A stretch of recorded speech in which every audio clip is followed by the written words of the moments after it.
Salut à tous, bienvenue sur la chaîne des Indomptables Dauphinois. Aujourd'hui on est parti pour le test du couteau Bear Grylls. Donc une imitation chinoise bien sûr. Parce que le couteau Bear Grylls, faut savoir qu'il coûte 600 euros passé. Donc du créateur Bailey. Il s'appelle le Bailey S4. Donc là on a une imitation du Bailey S4 pour une trentaine d'euros. Et donc je vais vous présenter ça. Alors voilà le couteau dans son étui. Voilà, donc on va voir ça ensemble.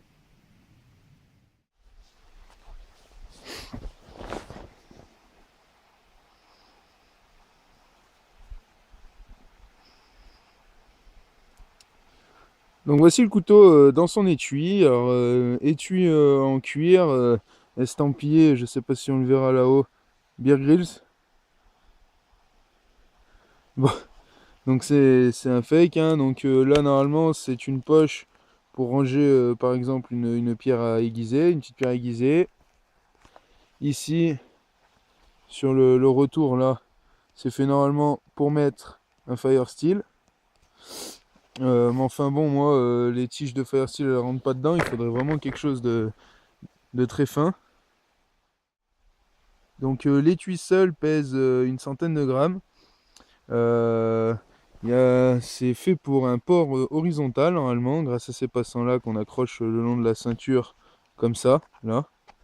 Maintenant, il est annoncé aussi en port vertical, donc en passant la ceinture ici. Mais enfin, comme vous pouvez le voir, c'est plus pour des gauchers. C'est vraiment pas pratique pour des droitiers. Parce qu'on se retrouve à mettre la ceinture là, donc on a tout l'étui plaqué contre nous. Mais enfin, ça fonctionne parce que je l'ai fait. Le dernier bivouac, c'est comme ça que je l'ai porté, donc ça se fait. Euh, niveau rétention, c'est pas ce qu'il y a de plus terrible. Parce on arrive à tirer le couteau jusque là. Bon, alors la lame ne sort pas, hein, donc c'est plutôt un bon point. Mais enfin bon, on a sorti tout le manche alors que normalement, il doit rester dedans, comme ça. Tenu par ce petit bitonio là, qui rentre dans le cuir. Donc voilà, à peu près le tour pour l'étui.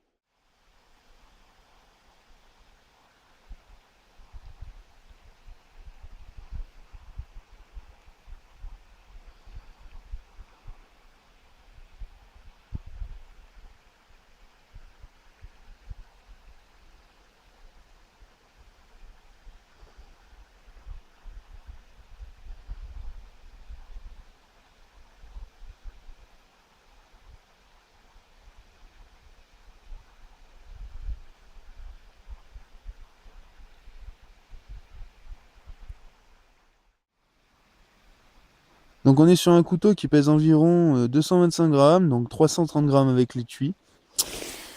On a ici 3 cm de largeur de lame. Ici, au dos, au plus large, on se retrouve avec 4 mm d'épaisseur.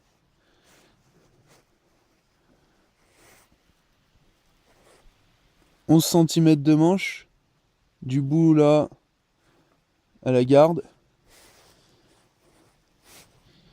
Et de la garde à la pointe, 10 cm et demi. Pour un tranchant, donc, d'environ 9,5.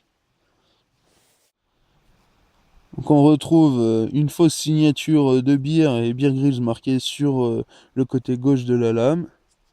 Et sur le côté droit, on retrouve marqué ATS34. Donc est-ce que c'est vrai, est-ce que c'est pas vrai? Je pourrais pas le dire. Enfin bon, pour un couteau à 30 euros, un acier japonais de haute qualité, ça m'étonnerait. Maintenant, le couteau est annoncé avec manche en G10, donc granulé, qui accroche bien. Donc bon, pareil, hein, je sais pas si c'est du vrai ou pas. On a les encoches là, je sais pas encore trop. Ça sert à mettre le doigt, l'index et le pouce comme ça pour s'en servir. C'est des rivets en alu et qui tiennent pour le moment bien, hein, avec la garde qui n'a pas bougé. Donc pour le moment, je suis assez content. On retrouve ici une émouture sabre, là, avec un tranchant en V plus fin. Que dire d'autre? Ici, la lame est arrêtée avant pour permettre un aiguisage jusqu'au bout. Enfin, une finition plutôt soignée pour une copie. J'en suis personnellement très content. Et maintenant, on va aller voir ce que la bête vaut. Donc, petit test de coupe à la volée avec la dragonne attachée autour du poignet. Donc, on va y aller.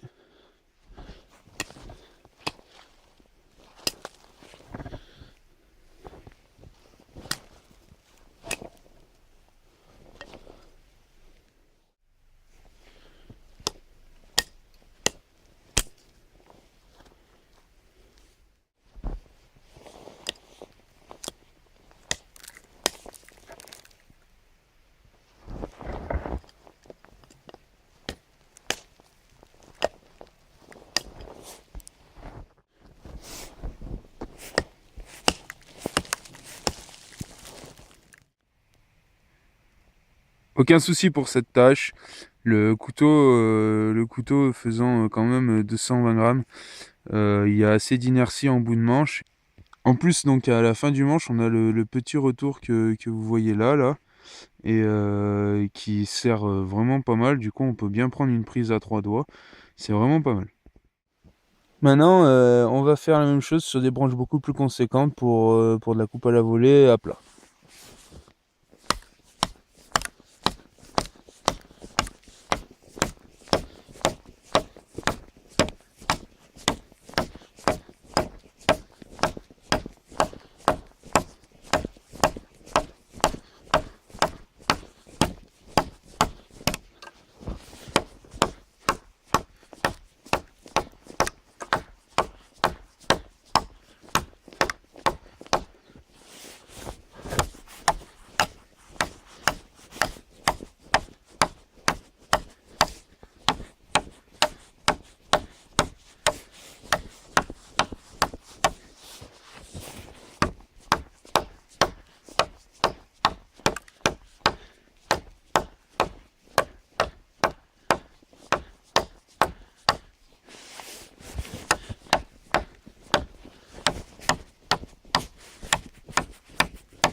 On va voir maintenant le bâtonnage à plat.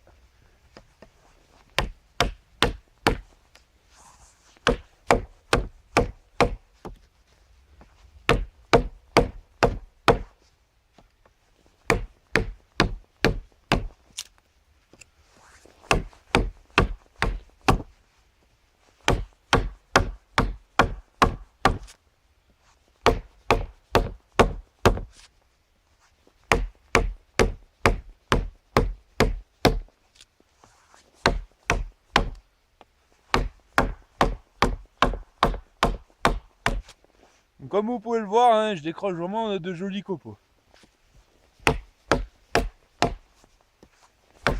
La lame pénètre vraiment bien dans le bois, il n'y a aucun souci là-dessus. Vu qu'on a les 4 mm d'épée, on peut y aller sans vergogne. Voilà. Nickel. Donc j'ai oublié de le rappeler, mais le Bear Grylls est un couteau de type plat de semelle, donc la lame est complète dans le manche. Du coup, bah, on se retrouve avec un couteau qui normalement reste très solide. Donc il y a possibilité de taper sur le manche. Bon, je vais y aller mollo parce que c'est un couteau à 30 € aussi, faut pas déconner. Maintenant, la lame est en inox, donc bien pratique aussi pour la neige. Donc on peut le mettre dedans, ça craint rien quoi. Le manche agrippe plutôt bien, même les mains mouillées. Là j'ai les mains pleines de neige et c'est vraiment pas mal. Donc maintenant on va passer à du bâtonnage de refente.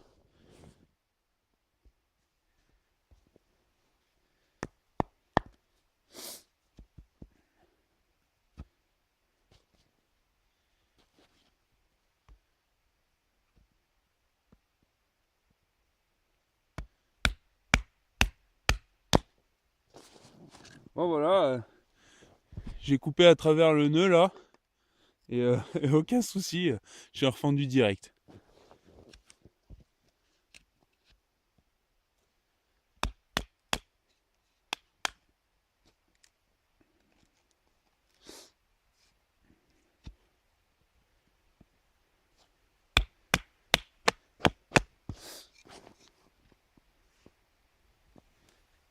Bon, du coup on va passer sur du plus gros, donc qui fait à peu près la longueur de la lame. Donc ouais, c'est parti.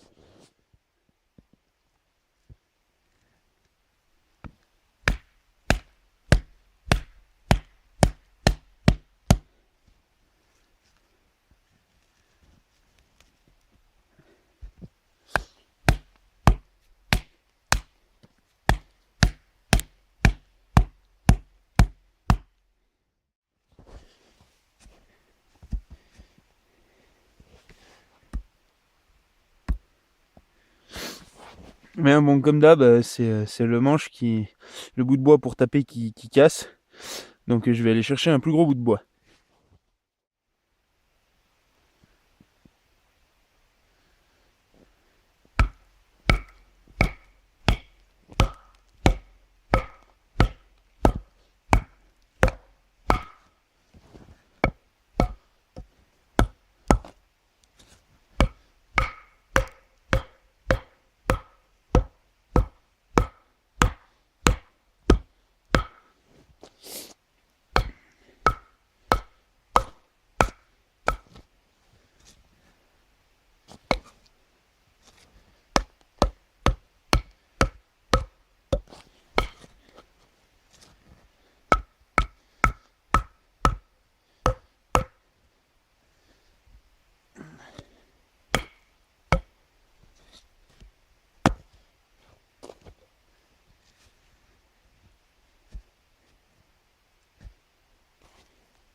Bon, j'ai mis du temps, mais j'y suis arrivé parce qu'il y avait vraiment d'énormes nœuds là. Et du coup, c'était vraiment dur, sachant que la lame dépassait à peine de l'autre côté.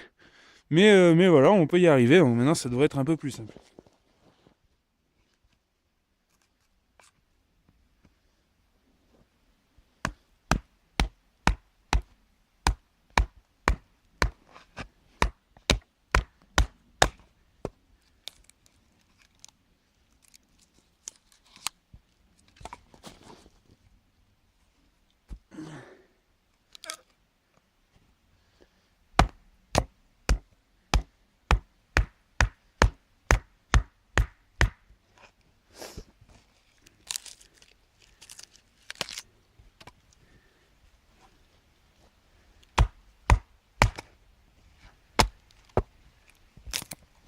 Et voilà.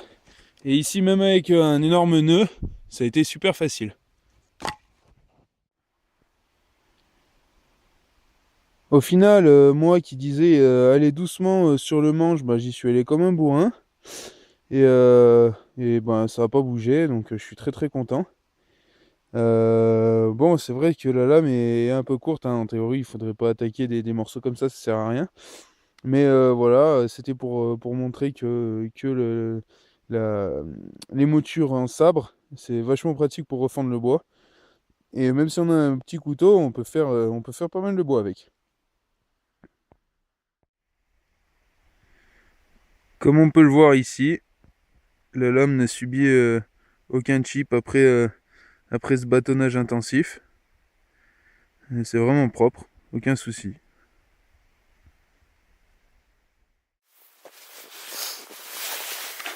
Bien entendu, qui peut le plus peut le moins. Du coup, bah là, on va passer au feather stick.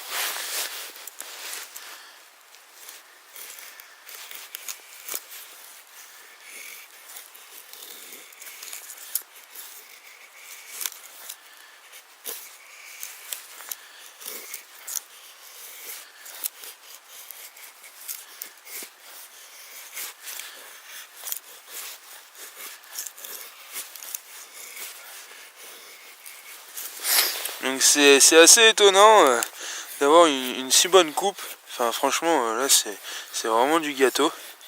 J'adore. C'est vraiment assez fin comme coupe.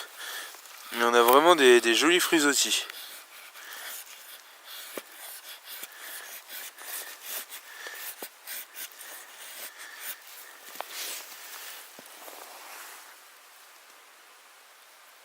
Aucun problème. Donc maintenant on va voir le bâtonnage à plat. Donc le couteau dispose d'un cube plat. Du coup ça va nous permettre en fait de venir taper dessus ici directement pour par exemple refendre comme là je vais faire.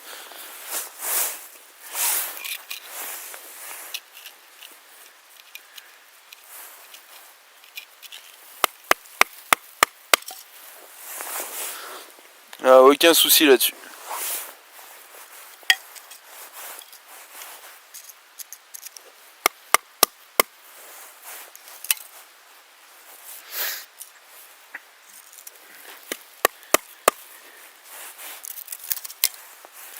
Du coup on va pouvoir venir chercher de très petites sections comme des allumettes.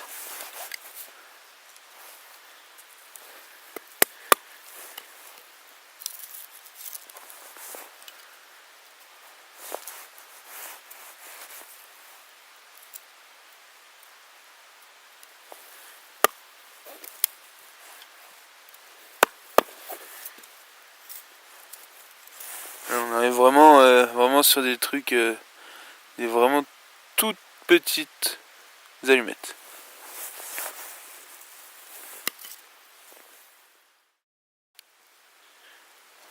Maintenant, entre autres utilisations, nous souvent en bushcraft on s'en sert pour faire l'amorce pour le feu par friction. Donc dans ce cas avec la pointe.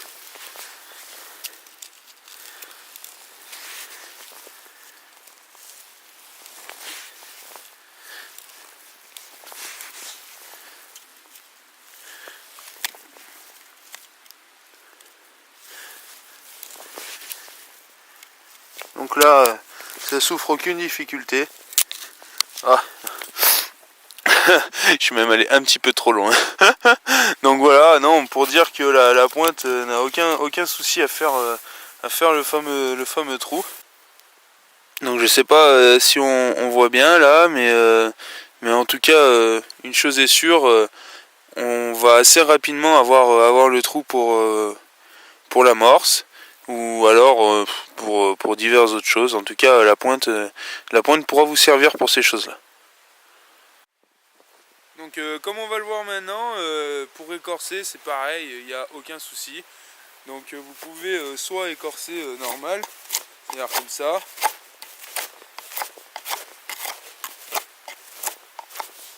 En prise marteau. Soit alors on peut passer en prise inversée, donc comme ça.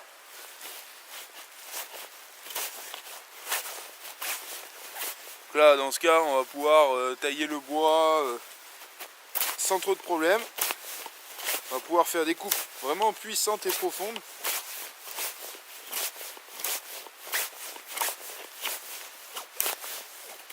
Là j'enlève vraiment des gros copeaux. Enfin voilà, donc aucun souci de ce côté-là. C'était une coupe que j'affectionnais pas à la base, la coupe inversée, et en fait c'est une coupe que j'apprécie de plus en plus.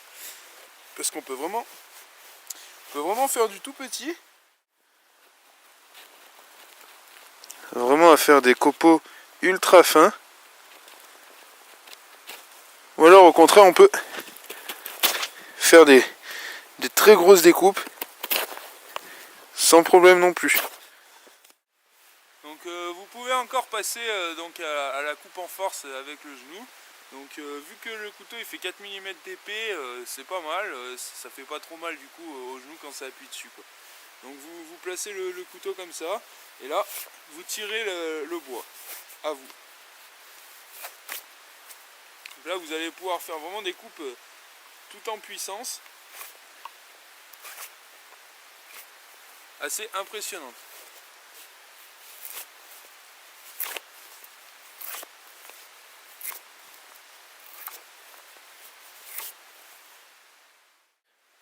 Bien, maintenant, grâce à l'épaisseur du couteau ici, on va pouvoir faire des coupes très précises en poussant avec le pouce, comme ceci. Et dans ce cas, par exemple, creuser une encoche, faire des piquets de tente, enfin après, à vous de voir et d'imaginer.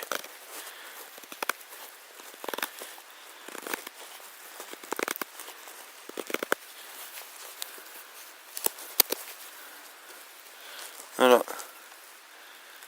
Tout de suite, on arrive à creuser dans le bois.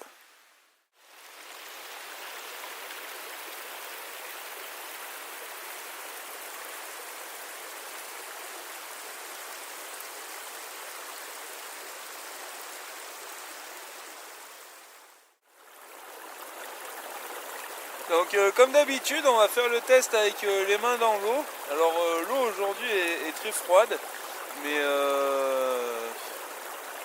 bon, je dirais presque pour la perte de motricité fine, je dirais que tout le long du test, en fait, j'ai eu les mains au froid, parce qu'aujourd'hui il fait -4, donc malgré que je me sois chauffé avec les petites pauses, des choses comme ça, j'ai très froid aux doigts.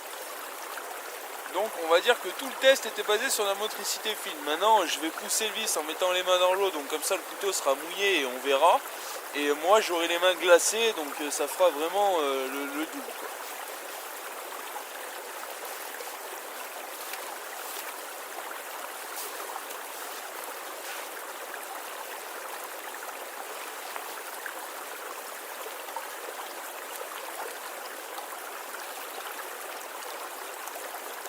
Je vous assure que l'eau est gelée. C'est impressionnant comment ça glace le sang.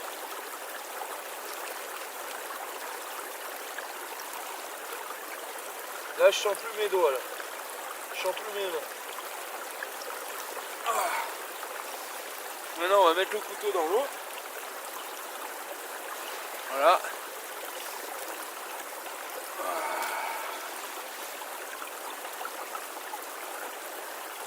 Bon, aucun problème, il tient super bien dans la main. Par contre, c'est vraiment très dur de s'appliquer du coup. Parce que là, c'était vraiment grandeur nature le test. Mais ça va, on arrive à faire des coupes assez fines.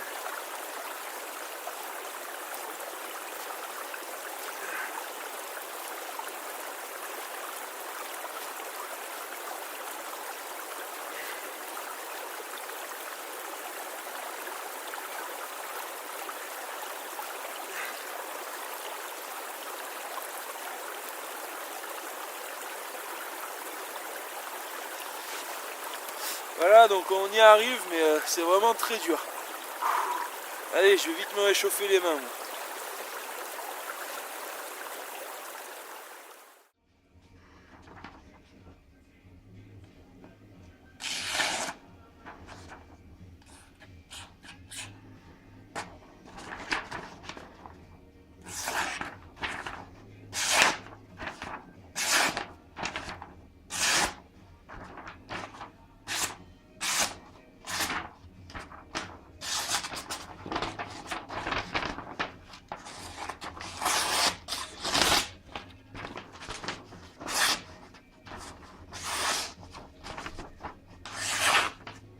Ça va plutôt pas mal. Bon alors en conclusion, je dirais que c'est un super couteau. Alors je ne l'ai pas planté dans les arbres comme j'ai fait pour les autres parce que j'ai pas envie de le casser. J'ai pas assez confiance dans la lame pour dire de le planter et de marcher dessus. Donc niveau stress latéral, bon, j'oublie. Euh, maintenant, bon, c'est assez rare quand on a besoin de marcher sur son couteau en le plantant dans un arbre. Et c'était vraiment exceptionnel ce que j'ai fait. En tout cas, tout ce que je lui ai demandé aujourd'hui, c'est tout ce qu'on fait en règle générale en bushcraft avec le couteau. Même beaucoup plus parce que par exemple la coupe à la volée, je m'en sers pas je me sers pas du couteau. Donc personnellement, je me sers du gouillard. Pour refendre, je me sers de la hache. Donc faut pas rêver, hein, le couteau il sert vraiment pas à tout ça. Si vous lui demandez, il le fera. Tout ce que je vous ai montré, ça le fait. Et maintenant, pour tout ce que l'on va se servir le plus, c'est-à-dire des coupes d'aliments, ou alors petits bâtonnages, ou encore les feather sticks, les coupes fines, il pourra vous suivre de partout. Seul petit bémol, bon, l'étui, mais vous pouvez quasiment vous pouvez vous en faire un en Kydex par exemple, ça vous dépannera bien. Voilà, donc en tout cas un couteau que j'affectionne, que je trouve une super gueule, je trouve qu'il a vraiment une super tranche. Et bon, bah malgré tout une bonne copie parce que je pense qu'on peut tout lui demander, en règle générale il branchera pas. Bon voilà, en tout cas j'espère que la vidéo vous aura plu. Aujourd'hui c'était mon premier test sous la neige, donc, donc plutôt sympa, un peu froid par contre, mais sinon ça va. Et voilà. Donc bon bah je répète, j'espère que ça vous aura plu. Laissez des commentaires et venez sur le Facebook en discuter, voilà. Allez, à ciao, bye bye.